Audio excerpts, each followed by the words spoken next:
Hallihallo, hallöle, hier ist der Chrissy und die Printed CV4. Willkommen zurück zu einem neuen Video. Nächster Stand. Im letzten Video habe ich euch ja schon mal grob gezeigt, wie wir hier diese Löcher bekommen. Nicht diese beiden hier, sondern die 5 hier unten drunter. Ja, ich habe sie hier schon mal gebohrt, alle 5 Löcher. Das ist das mit diesen zwei Bohrhilfen. Also eine Seite bohrt man dann die 5 Löcher und die Gewinde hier, ne, in den Schuh. Ich kann euch das mal zeigen, wenn ich das hier hochhebe. Oh, ist das schwer. Da seht ihr die 5 Löcher. Oh. So, ja. Und dann macht man hier 2 Schrauben rein und dann holt man sich das Maß hier rüber mit diesen 2 zusammengeklebten Bohrhilfen. Ja, das steht alles im Wiki, das muss ich euch nicht zeigen. Ja, so. Dann hat der Chrissy hier die Rails vermittelt. Das heißt, ich habe hier mit dieser Bohrhilfe, wie auch immer sie heißt, hier ist sie. Die heißt, wie heißt sie denn? Bohrhilfe 6. Bohrhilfe 6. 6,5. Die hat bei mir eben genau die Breite, ne, so dass wir hier dann eine Mittellinie ziehen können. Ja, hier mit dieser Stelle hier. Die Kamera überbelichtet ein bisschen, aber ist nicht schlimm, ihr seht ja alles. Und dann schreibt ihr euch hier auf die Rail rechts oben und hier auf die andere Rail. Hier unten ist nämlich noch eine. Da ist die andere Rail, da schreibt ihr euch dann rechts unten drauf. Hier hinten aufs Ende. Damit ihr, wenn ihr dann alles gebohrt und angezeichnet habt, dass ihr auch die richtige Rail an die richtige Stelle bringt. Ja. Ach, die Kamera kommt nicht klar. Ist egal. Ich komme nicht klar, kommst du mit. So, dann haben wir natürlich das Maß. Wo soll die hin? Das ist ganz simpel. Wir fangen von hier hinten an zu messen. Rollerbreite plus 5 mm. In dem Fall sind das dann bei mir 85 mm. Da habe ich mir eine Linie gemacht. Da liegt meine Rail ungefähr. Ja, es kommt dann nicht auf Millimeter an. Und dann nehmen wir da unsere Bohrhilfe Nummer 7a. Die legen wir dann mit dem einen Loch nach außen, genau an diese Linie, ja, mit der Innenkante. Und das sind dann unsere 3 Löcher für unseren BK-Blockhalter hier, ne? Oder BM, ich weiß immer nicht welcher ist. 3 Löcher, 5er Loch, 6 Haargewinde schneiden, peng peng, drin. Andere Seite genauso, da nehmen wir dann die Bohrhilfe 7b. Auch hier ganz simpel der Scheiß, zeige ich euch. Ihr nehmt die Bohrhilfe, legt die einfach an, da sollte ungefähr 1 Millimeter Platz sein. Ich habe meine jetzt einfach hinten ans Ende der Rail gemacht, also der Achse gemacht. Haben wir hier ein bisschen Abstand. Bing, bing, bing, bing. 5er Loch bohren. 6 Gewinde schneiden. Hat der Chrissy schon gemacht. Bumm, da kommt der Motorhalter hin. So, bei den Motorhaltern, da sollt ihr ja normalerweise jetzt hier noch ein Teil drucken, was jetzt hier noch dran kommt. Ne? Und dann sitzt ja der Motor hier so drauf. Unten hier genauso. Ne? Aber beim Chrissy ist das anders. Ich zeige euch das mal. Ich muss jetzt mal ein bisschen weggehen hier, damit ich mich immer bücken kann für euch. So, ich benutze 1257er C5. Das ist das Lager da drin. HM-Blöcke, weil ich will diese komische Motorhalterung nicht haben. Und diese HM-Blöcke, die habe ich euch ja noch gar nicht gezeigt, glaube ich. Ich glaube, die habe ich euch noch nicht gezeigt, was das ist. So, hier müssen wir aufpassen. Hier ist ein Ring, den brauchen wir noch. Der hat Ring, um ihn zu knechten. Und dieser HM-Block, der sieht im Prinzip so aus. Den muss ich jetzt mal auspacken, ich muss bloß aufpassen, dass mir die Lagerringe jetzt nicht rausfallen. Oh, ist unscharf, ne? Chrissy, du bist überhaupt nicht scharf, du Typ. Naja, das ist egal. Ach, ich hätte mir das ja auch vorbereiten können einfach. Aber ich mache es lieber so, mit euch zusammen. Fährt's viel mehr, ja. So, und das ist der HM-Block. Ach Mensch, diese olle Folie, das geht mir so auf den Sack. Das mal alles in Folie gepackt sein muss bei den Chinesen, ey. Oh Mann, ich kotze im Strahl. So, und bei dem HM-Block müsst ihr aufpassen. Also ich zeige euch noch mal ganz kurz, wie der sitzt. Ja, damit ihr das mal seht. Sekunde. Der sitzt nachher hier drauf. Ja, ihr seht also, der hat hier vorne 2 Löcher und hier auch nochmal 2. Und damit passt er da genau rauf. Ja, so. So, habt ihr gar nicht gesehen. So sieht der aus. Und der HM-Block, der ersetzt natürlich dann gleichzeitig auch das Lager, was wir hier normalerweise mitbestellt haben, was wir ja nicht brauchen. Und auf der anderen Seite ist dann das andere Lager. Ja, so, kommen wir alles noch zu. Und diese HM-Blöcke, die gibt es in China. Die muss man sich kaufen. Und da müsst ihr halt aufpassen. Hier vorne ist eine Hülse drin. Und hier innen drin ist auch eine Hülse. Ich zeige euch die nochmal hier im Licht. Ja, da ist auch eine Hülse drin. Und diese Hülse, die dürft ihr nicht verbatzen. Die dürfen da nicht rausfallen, die dürfen nicht verloren gehen und die müssen auch richtig rum drin sein. Bei mir waren sie falsch rum drin. Das heißt, wenn ihr hier mit der Hand zwischenfasst, ja, dann darf nicht eine weiter rausgucken als die andere. Ja, ihr seht, die muss hier schön abschließen. Ja. Naja, Fokus. Egal, hier ist ja nie was im Fokus. Und das ist ja nachher hier für die Spindel, die Mutter, die brauchen wir dann noch.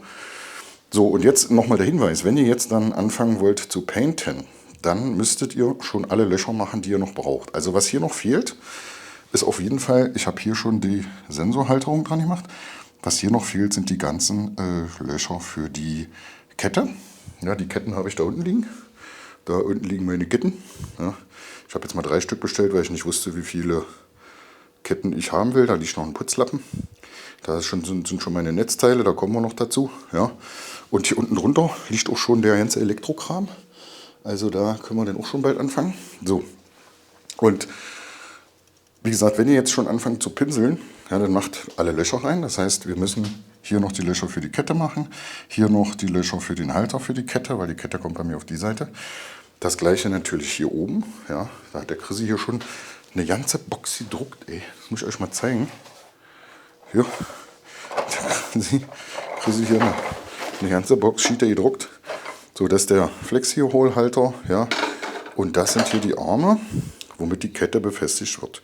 Ja, die kommen dann quasi hier dran. So, an die Stelle wird es wahrscheinlich kommen. Und dann gibt es ja hier noch so eine komischen für die Zip-Ties, für die Kabelbinder. Und das ist dann irgendwie zusammen. Da kann ich euch jetzt nicht zeigen, habe bloß Inhalt frei. So, und dann haben wir hier natürlich noch gedruckt. Das sind dann die Supports für die Kette. Die kommen dann quasi hier so, kommen die dann hier dran. Ja, hier kommen 2 hin und hier oben kommen auch 2 nach hinten natürlich. Die Kette wird ja hinten laufen. So, dann haben wir hier noch ein 3D-Druckteil nachher für den VFD, für den Frequenzumrichter und Starttaste und Notaus und sowas alles. Also ihr seht, ich habe ein bisschen was gedruckt und hier sind natürlich auch die Teile für die Spindelmutter dann nachher, ne? Die sitzen ja dann hier drauf.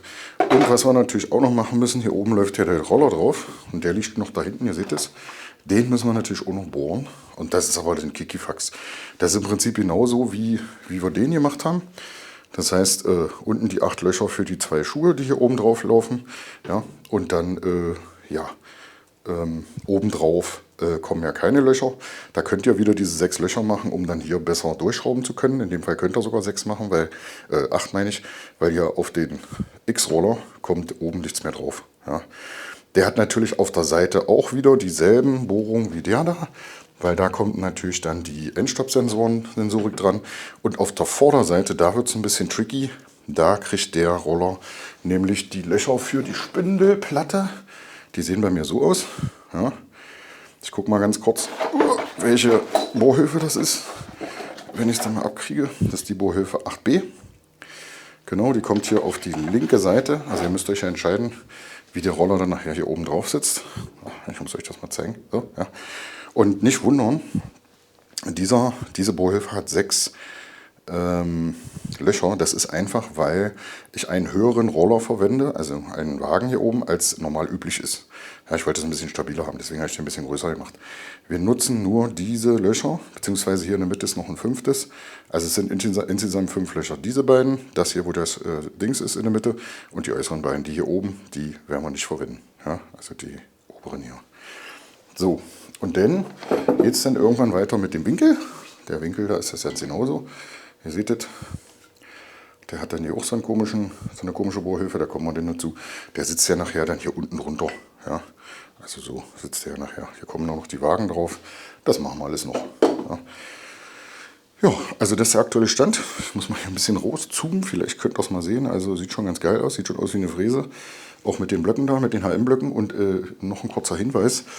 Aua, falls ihr das nicht mitbestellt habt, ihr braucht für die Z-Achse diese Spindelgehäuse hier. Diese Spindelgehäuse braucht ihr, um nachher die 1204er Spindel in der Z-Achse zu verbauen. War bei mir nicht dabei, habe ich vergessen. Musste ich mitbestellen. Und, was auch noch wichtig ist, das hier ist der HM1057. 57 ist immer für Nehmann 23 hier hinten. Und C5, also Schrägrollenlager ist das, glaube ich. Und den müsst ihr bohren.